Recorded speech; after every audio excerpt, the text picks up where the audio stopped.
Gusto mo bang mag-start ng isang negosyo or business pero iniisip mo, teka, kaya ko na ba talaga?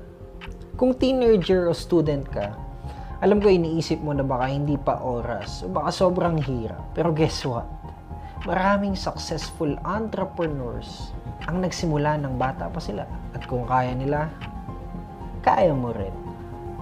Starting a business while you're still in school, sobrang exciting yan. Pero hindi ibig sabihin na magiging madali.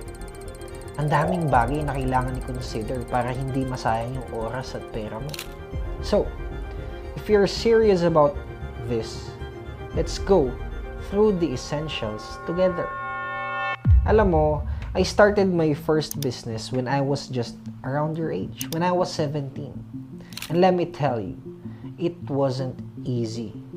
Wala ako masyadong resources, pero meron akong drive at lakas ng loob. Yun lang ang meron ako. Kasi bilang bata, yun talaga ang edge mo eh. Marami kang energy at oras para magkamali at mag-try ulit. Pero dapat, meron kang direction. Kaya simulan natin with the key things na dapat mong i-consider when you're starting a business. Number 1, understand why you want to start a business. Una sa lahat, tanungin mo ang sarili mo. Bakit nga ba gusto kong magnegosyo? Bakit? Ano ang reason behind? Dahil ba gusto kong kumita ng pera? O baka gusto mong sumikat? Gusto mo bang maiahon ng pamilya mo sa hirap? Or maybe you're just passionate about something, about a product or a service. Your reason is important. Kasi dito ka huhugot ng motivation, lalo na kapag humirap na ang mga bagay-bagay. Let me give you one action tip. Write down your why and keep it somewhere visible.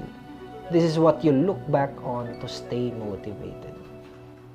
Number 2, start small and stay focused. Huwag agad-agad sobrang laki ng plano mo. Simulan mo sa maliit at manageable, yung sustainable lang. Minsan kasi sa sobrang dami nating ideas, ang ending wala tayo nasisimulan. So you have to focus on one simple business idea. Something na kaya mong i-handle as a student or teenager. One action tip again, brainstorm 3 simple ideas. For example, dyan, pili ka na isa. Yung feeling mo na pinaka-achievable. Tapos yun ang gawin mo. Let's move to number 3. Learn the basics of money management. Alam mo, hindi sapat na marunong ka lang kumita. Hindi talaga sapat yan. Kailangan marunong ka rin mag-handle ng pera. Sayang kasi yung kita mo kung hindi mo ma-manage, di ba? Maraming bata ang nadadala sa kita pero hindi naiintindihan ng gastos. So, ang kailangan mong gawin bago ka mag-start ng business, open a savings account and separate your personal savings from your business earnings. Number 4, build a support system. Mahalaga rin na meron kang support system, whether it's your friends, your family, or a mentor. Kailangan mo ng mga taong susuporta at magbibigay ng advice sa'yo. Hindi kailangan marami. Okay? Only quality people na talagang makakatulong sa'yo. Basta may makausap ka when things get tough, okay na yun. You have to find at least one mentor or adult na may experience sa business and ask if they're open to giving you advice. Kung hindi naman, madami sa internet, hanapin mo sila. Step number 5, balance your studies and business. Ang totoo niyan, business takes a lot of time and effort. Pero bilang estudyante, priority pa rin ang education. Kaya ang challenge, paano may ibabalance ang business at studies? Hindi pwedeng puro negosyo ka lang kasi mahalaga pa rin ang education mo para sa future. At syempre, diyan ka natututo. Mahalaga din yan para sa mga magulang. So what you have to do? Set specific hours or days para sa business mo. Huwag mo hayaang maapektuhan yan yung grades mo. Kumuha ka ng oras, then go hard on your business sa mga extra time mo.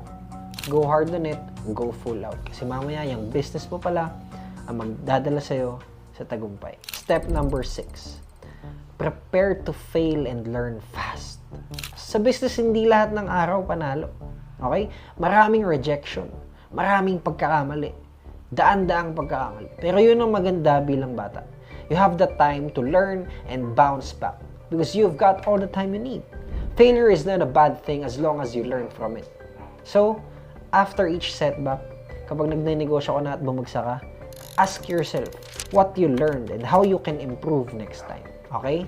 So, kung iniisip mo pa rin na gusto mo mag-start ng business bilang estudyante, after all ng sinabi ko, ang masasabi ko lang ay go for it. Gawin mo na.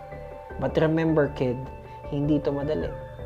Pero sulit lahat ng hirap kung makuha mo ang tamang mindset at preparation. Hindi kailangan maging perfect ang lahat.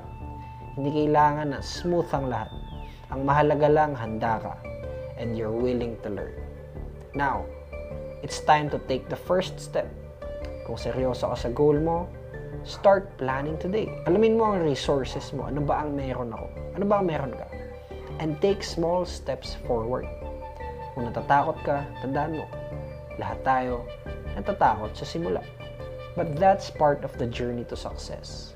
So, are you ready to start building your dream? Kung ako sa'yo, simulan mo na.